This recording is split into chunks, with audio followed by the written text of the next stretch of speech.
students, welcome on Mudita IAS Warriors and today we are going to discuss worksheet number 84. Social study की worksheet 84 है और 16th of Feb 2021 के लिए आपको worksheet दी गई है। लोकतंत्र क्या, लोकतंत्र क्यों आपका चैप्टर है। इसकी पुनरावृत्ति में अगेन आपको 10 क्वेश्चंस मिलने वाले हैं। ठीक है, फटाफट से वर्कशीट देख लीजिए और हम चलेंगे सॉल्यूशन पे। एंड कोविड के लिए आपका जो मैसेज है वो है कि 2 गज या 6 फीट की दूरी का पालन करना है। प्रश्न में बोला है एक दलीय शासन व्यवस्था क्या होती है। तो एक दलीय क्या होता है? जिस शासन व्यवस्था में शासन की नीतियों पर एक ही राजनीतिक दल का नियंत्रण होता है, मतलब शासन करने के लिए एक ही राजनीतिक दल सारे फैसले लेता है, सारे निर्णय लेता है और सरकार की नीति का निर्धारण करने में भी वही राजनीतिक दल प्रभावशाली होता है। तो वहाँ पद्धति एक दलीय प्रणाली कहलाती है, यानी एक ही दल चुनाव लड़ेगा, एक ही दल जीतेगा और एक ही दल सब कुछ करेगा, तो एक दल व्यवस्था कहलाती है। प्रेस की स्वतंत्रता से आप क्या समझते हैं, यानी फ्रीडम प्रेस की क्या होती है उसे आप क्या समझते हैं? विभिन्न इलेक्ट्रॉनिक माध्यमों सहित परंपरागत रूप से प्रकाशित अखबारों को प्रदत्त अभिव्यक्ति की स्वतंत्रता, मतलब अपने विचारों को जो सूचना है उसे स्वतंत्र रूप से छापना, दिखाना, ये क्या होता है? अभिव्यक्ति। इसे हम प्रेस की स्वतंत्रता कहते हैं। जैसे आप देखते हैं कि जो न्यूज़ है वो आपको ऑथेंटिक न्यूज़ देंगे, तो ये क्या है? प्रेस की स्वतंत्रता है, उन्हें सप्रेस नहीं किया जा सकता। प्रश्न आपके तीसरे में बोला है रिक्त स्थान को भरिए। 2 या 2 से अधिक दलीय व्यवस्था को डैश कहते हैं। 2 या 2 से अधिक व्यवस्था को क्या कहते हैं? देखिए, जो जिसमें एक ही पार्टी होती है उसे एक दलीय व्यवस्था कहते हैं, जहां 2 होती है उसे 2 दलीय व्यवस्था कहते हैं, लेकिन 2 से अधिक होती है तो उसे हम क्या बोलते हैं बेटा? बहुदलीय व्यवस्था बोलते हैं। ठीक है, करेक्ट। हमारे देश में भारत में निम्नलिखित में से कौन सी शासन व्यवस्था है? राजशाही, तानाशाही, 2 दलीय या बहुदलीय? तो बहुदलीय व्यवस्था भारत में पाई जाती है, क्योंकि आप देखते हैं 2 से अधिक दल भारत में आपको मिलते हैं। अगले प्रश्न पे चलेंगे। राजशाही शासन व्यवस्था किसे कहते हैं? राजशाही एक प्रकार का शासन होता है जहां लीडर या शासक एक विशेष परिवार से पीढ़ी दर पीढ़ी चुना जाता है, यानी राजा होगा, फिर राजा का बेटा आएगा, वो राजा होगा, फिर राजा का बेटा। जैसे आपने देखा ना, लुई 16वां, लुई 14वां, लुई 15वां। ठीक है, राजा का आगे ही वही पीढ़ी चलती रहती है। देश का प्रमुख जो सिंहासन पर बैठता है उसे सम्राट या राजा के रूप में जाना जाता है। जिस तरीके से राजा चुना जाता है उससे या चलाया जाता है उसे हम क्या बोलते हैं? राजशाही व्यवस्था। प्राचीन काल में भारत में भी राजशाही व्यवस्था ही थी। चाहे आप मुगल साम्राज्य को देख लीजिए, चाहे आप गुप्त साम्राज्य, अलग अलग साम्राज्य के बारे में जब आप हिस्ट्री में पढ़ेंगे आगे चल के तो आप जानेंगे। ठीक है, अगला आपको बोला गया है निम्नलिखित अनुच्छेद को पढ़कर नीचे दिए गए प्रश्नों के उत्तर दीजिए। पहले अनुच्छेद पढ़ लेते हैं। लोकतांत्रिक फैसले का मतलब होता है यह फैसले से प्रभावित होने वाले सभी लोगों के साथ विचार विमर्श के बाद और उनकी स्वीकृति से फैसले लेना, यानी सब लोगों से आप डिस्कस करिए उसके बाद फैसले लीजिए। यानी बहुत शक्तिशाली ना हो उसका भी किसी फैसले में उतना ही महत्व हो जितना बहुत शक्तिशाली। एक पावरफुल व्यक्ति का जो महत्व है उतना ही एक जो नॉन पावरफुल आम आदमी है उसके भी विचार का उतना ही महत्व होना चाहिए या होता है। यह बात सरकार का, परिवार और अन्य किसी संगठन पर भी लागू होती है। अब यहाँ पे आपको प्रश्न दिए हैं वो देखेंगे। लोकतांत्रिक फैसले से आप क्या समझते हैं? लोकतांत्रिक फैसले का मतलब होता है उस फैसले से प्रभावित होने वाले सभी लोगों के साथ विचार विमर्श के बाद और उनकी स्वीकृति से फैसले लेना।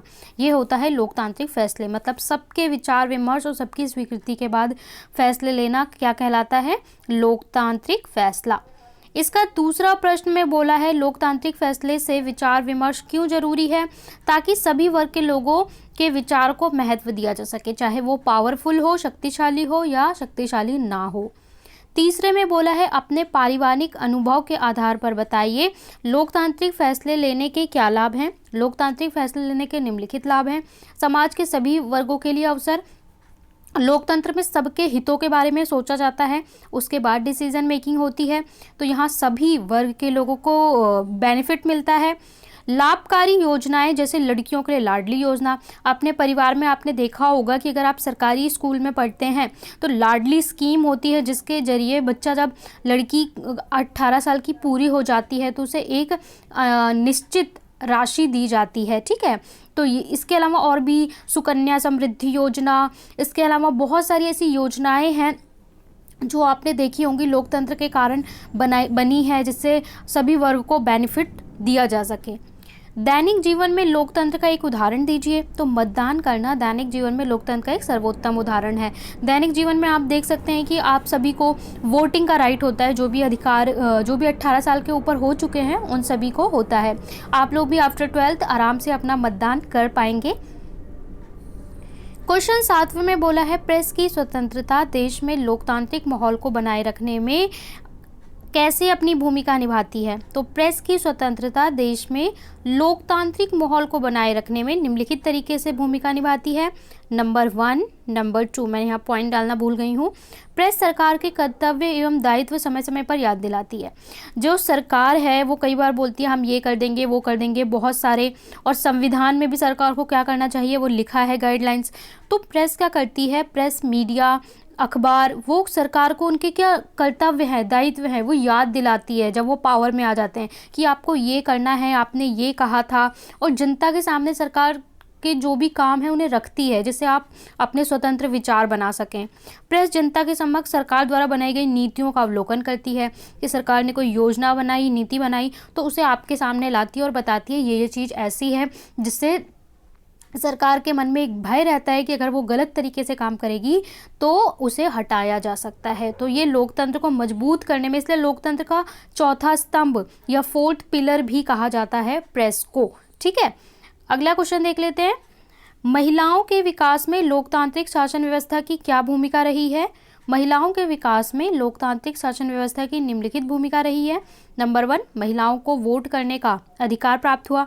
देखिए, महिलाओं को बराबरी का अधिकार कभी समाज देना नहीं चाहता था, लेकिन जब से लोकतंत्र की भावना आई, महिलाओं को पुरुषों के साथ खड़े होकर वोट देने का अधिकार मिला।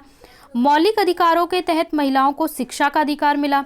जब मौलिक अधिकार की बात आई, फंडामेंटल राइट्स की बात आई, तो वहाँ पे शिक्षा को जो कहते थे कि हमारे समाज में महिलाओं को पढ़ाना नहीं चाहता है, या कहते थे हम इस वर्ग से आते हैं तो हमारे में महिलाओं की शिक्षा ज़रूरी नहीं है, तो फंडामेंटल राइट बना दिया गया कि सबके लिए पढ़ना अनिवार्य है, चाहे वो पुरुष हो या स्त्री हो। तो इससे महिलाओं को अधिकार मिला। कुरीतियों तथा सामाजिक भेदभाव से सुरक्षा। कई ऐसी कुरीतियाँ जैसे पुनर्विवाह नहीं हो सकता, लड़कियों को जला देना, सती प्रथा, इन सब से भी छुटकारा मिला लोकतंत्र के आने से। तो ये लोकतंत्र महिलाओं की स्थिति को मजबूत करता है, ठीक है। ये पॉइंट्स आपको अच्छे लगे तो आप लिख सकते हैं, इन्हें और इलेबोरेट करके भी लिख सकते हैं। अगले प्रश्न में बोला है, लोकतंत्र में अकाल और भुखमरी की संभावना कम होती है। देखिए, बिल्कुल नहीं होती है नहीं कह सकते, कम होती है। कैसे? लोकतंत्र में अकाल और भुखमरी की संभावना कम होती है क्योंकि लोकतंत्र में सरकार के पास खाद्य भंडार होता है। सरकार, आपको पता है, बहुत सारा अनाज स्टोर करके रखती है किसी विपत्ति के समय, जिससे उसका फायदा लिया जा सके, जिसे किसी सुरक्षा या अकाल के समय जनता में वितरित किया जाता है। साथ ही लोकतंत्र में कई योजनाओं के तहत गरीबी रेखा के नीचे आने वाले लोगों को मुफ्त अनाज उपलब्ध कराया जाता है। किस प्रकार लोकतंत्र में अकाल और भुखमरी की संभावना कम होती है, ठीक है। तो इसके अलावा अगर आप मेरे से बोलेंगे कि मैम इसका उदाहरण बताइए, तो उदाहरण मैं आपको दे सकती हूँ। कोविड के टाइम में जब देखिए लगभग 6 महीने सरकार ने मुफ्त अनाज दिया है जिनके पास राशन कार्ड थे, ठीक है, और जिनके पास राशन कार्ड नहीं थे उन्हें भी 2 रुपये किलो चावल, 3 रुपये किलो गेहूं जो आता है राशन कार्ड, वो सरकार ने वितरित किया है। तो अगर वो नहीं देती, लोगों के काम धंधे बंद थे तो लोग भूखे मर सकते थे, लेकिन इस विपत्ति में सरकार ने वो वितरित किया। और इसके अलावा जिनके पास राशन कार्ड नहीं थे उनको भी सामान दिया गया, राशन दिया गया। तो इससे ये लोकतंत्र था, इसलिए सरकार की जवाबदेही होती है कि हम अपनी जनता को सुरक्षित रखेंगे। राजतंत्र होता तो राजा या तानाशाही होता तो बोल देता आपकी मर्जी, आप तो टैक्स भरिए बस, ठीक है। तो इस तरीके से लोकतंत्र में कम संभावना होती है। 10वें प्रश्न में बोला है, देश की लोकतांत्रिक व्यवस्था को मजबूत करने में आप अपना योगदान कैसे दे सकते हैं। तो यहाँ पे देखिए, आप अपने आप को सोचिए कि आप एक नागरिक हैं और आप कैसे इस डेमोक्रेसी को और अच्छा स्ट्रेंथन करने में अपना हेल्प कर सकते हैं। तो देश की लोकतांत्रिक व्यवस्था को मजबूत करने में हम निम्नलिखित योगदान करेंगे या कर सकते हैं। नंबर 1, हम अपना वोट एक सशक्त उम्मीदवार को ही देंगे। एक ऐसे पर्सन को हम अपना वोट देंगे। वोट देना डेमोक्रेसी का एक बहुत अच्छा पावर है। आपका एक वोट ही इस लोकतंत्र की चीज़ों को बदल सकता है। तो ऐसे व्यक्ति को जो डिजर्विंग कैंडिडेट हो, ठीक है, इससे लोकतंत्र पावरफुल होगा। अगर हर व्यक्ति ये सोच ले कि हम जाति धर्म इन सब के से हटकर एक ऐसे व्यक्ति को वोट दें जो सच में विकास करे, जो सच में अच्छा कार्य करे। हम अपने मौलिक कर्तव्यों का नियमानुसार पालन करेंगे। हमारे कुछ कर्तव्य हैं जो हमारा संविधान कहता है कि आपको अपने तिरंगे का आदर करना चाहिए, नेशनल एंथम का आदर करना चाहिए, कहीं पे अगर गलत चीज़ हो रही है तो उसकी सूचना देनी चाहिए। तो हम अपने मौलिक कर्तव्यों का पालन करेंगे।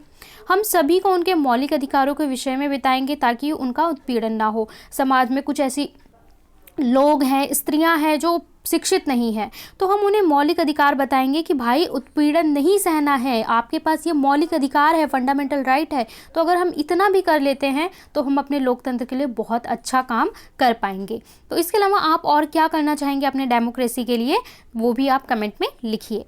सो गाइज़, यहाँ पे आपकी वर्कशीट कंप्लीट होती है। आई होप आपको समझ में आ गया होगा और प्लीज़ वीडियो को ज़रूर से ज़रूर लाइक कर दिया करो। आपका एक एक लाइक बहुत इंपॉर्टेंट होता है, ठीक है। और कुछ लोग तो वीडियो अपलोड होते ही आके वीडियो को डिसलाइक कर देते हैं बिना वीडियो ओपन करे। वो स्टूडेंट्स नहीं होते हैं, कई चैनल वाले होते हैं, कई लोग होते हैं, हेटर्स होते हैं जो नहीं चाहते बच्चों की फ्री में हेल्प की जाए। तो इस तरीके के लोग भी होते हैं। बट आप लोग ज़्यादा से ज़्यादा वीडियो को लाइक करें, शेयर करें और सब्सक्राइब करें, ठीक है। जल्दी आप लोगों के लिए सीरीज़ ऑफ क्वेश्चंस स्टार्ट होने वाली है। And best of luck for your exam.